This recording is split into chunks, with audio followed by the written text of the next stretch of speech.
जय हिंद।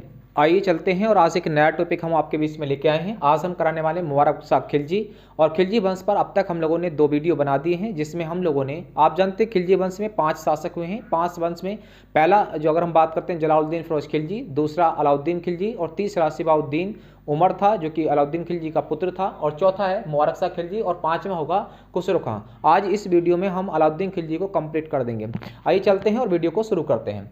तो शासन की हम बात करते हैं मुबारक शाह खिलजी की, तो शासन रहता है इसका 1316 से और 1320 तक ये शासन करता है। और यदि हम बात करते हैं तो इसने स्वयं को खलीफा घोषित कर दिया था। स्वयं के घोषित कर दिया था, इसने खलीफा घोषित कर दिया था। और ये भी क्वेश्चन पूछ सकता है कि दिल्ली सल्तनत का वह शासक कौन था जिसने स्वयं को खलीफा घोषित करा था। ये प्रथम शासक है जिसने खलीफा की उपाधि घोषित करी थी। उपाधि के हम बारे में बात करते हैं, इसकी उपाधि क्या थी, तो आप कहेंगे अल वासिफ बिल्ला क्या थी इसकी उपाधि थी। इसने जो उपाधि प्राप्त करी थी वो अल वासिफ बिल्ला जो कि उपाधि धारण करी थी। और कभी कभी हम कह सकते हैं कि दरबार चलाता था कैसा, नगन अवस्था में। नगन अवस्था मतलब कह सकते हैं कि ये जो है मदिरा का सेवन करता था, नशे में रहता था। तो ये जो कभी कभी नशे में ही कपड़े निकाल देता था, नगन अवस्था में दरबार में चला करा था। और कभी कभी महिलाओं का, ऐसा कहा जाता है कि महिलाओं के वस्त्र पहनकर भी दरबार चलाने के लिए आ जा करता था। तो महिलाओं के वस्त्र पहनकर दरबार चलाने वाला शासक कौन है, नगन अवस्था में दरबार चलाने वाला शासक कौन था।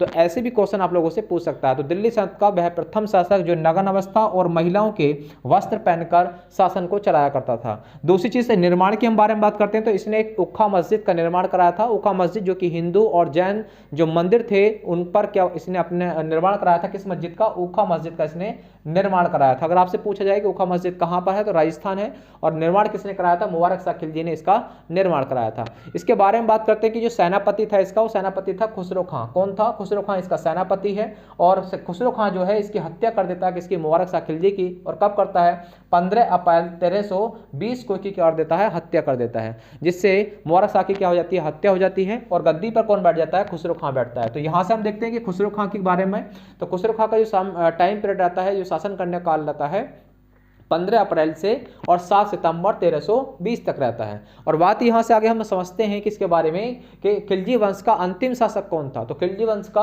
अर्थात इस वंश का अंतिम शासक भी कौन था, खुसरो खां था। इसके बारे में यह हिंदू धर्म से परिवर्तित होकर क्या बना था, शासक बना था। मतलब कह सकते हैं कि इसने हिंदू धर्म छोड़कर मुस्लिम धर्म को क्या करा था, अपनाया था। उसके बाद ये शासक बना था। अगर बात करते हैं इसका सेनापति और उपाधि के, तो उपाधि में हम बात करेंगे तो उपाधि थी इसकी कौन सी, पैगंबर का सेनापति। मतलब ये स्वयं को क्या घोषित कर लेता है कि पैगंबर का सेनापति कहता है अपने आप को स्वयं को। तो ये उपाधि इसकी बनती है। और सेनापति कौन था इसका, तो गयास उद्दीन जो तुगलक है वो इस वंश का इसका सेनापति था।